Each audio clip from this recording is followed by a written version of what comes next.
So if you want to highlight some changes that you have seen over the course of time, what would those be? So weddings have changed drastically over the last 10 years.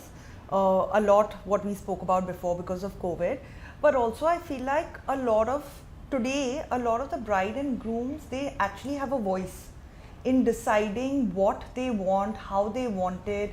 They have a voice in terms of deciding the number of people that they want. Before this was not seen, because before it was the parents are paying the money, they will decide how it will happen. Got it.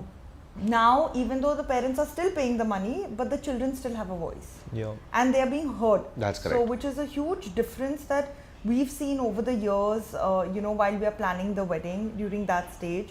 Also, when the bride and groom, their voices are heard, they are more on the sustainable, they are more on how we can change the weddings to have more fun for them. Okay. Not just for the family and friends, but they also want to enjoy their wedding. So the ritual part of the weddings always stay the same.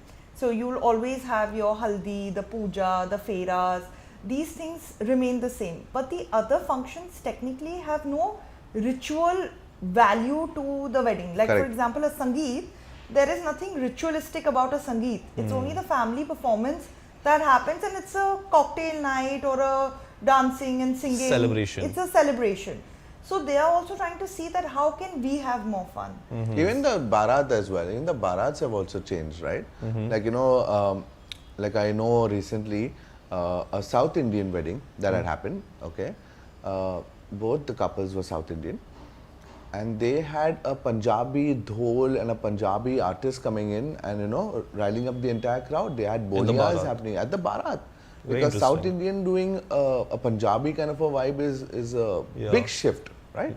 100%. And yeah, it is. I feel like this is what's like we have to embrace as a culture Absolutely. and in India, because we are one nation, right? And even if like a state might have a different set of cultures and another state might have a completely different set of cultures and languages, I think embracing all these cultures and taking the positives from everyone has like a beautiful benefit on society as a whole. Absolutely. And rather than like, segregating societies that, no, that is something North Indians do, this is something South Indians do.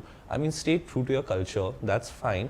But also embrace the good things. If you feel that a Bharat is going to add the vibrancy to your celebration and people are going to dance and have fun, then why not? I mean, Absolutely. just take the positives from everything. I think that's beautiful that's happening in the country. Absolutely agree. We are a melting pot of cultures. People are also looking at the Western world and incorporating a lot from there also, because even as children, we've grown up watching your Bollywood movies, but at the same time, your Hollywood movies. So that aspiration is always there. Like, I remember when we were also growing up, I grew up in Cyprus and always thought that we'll have a white wedding of sorts. Okay.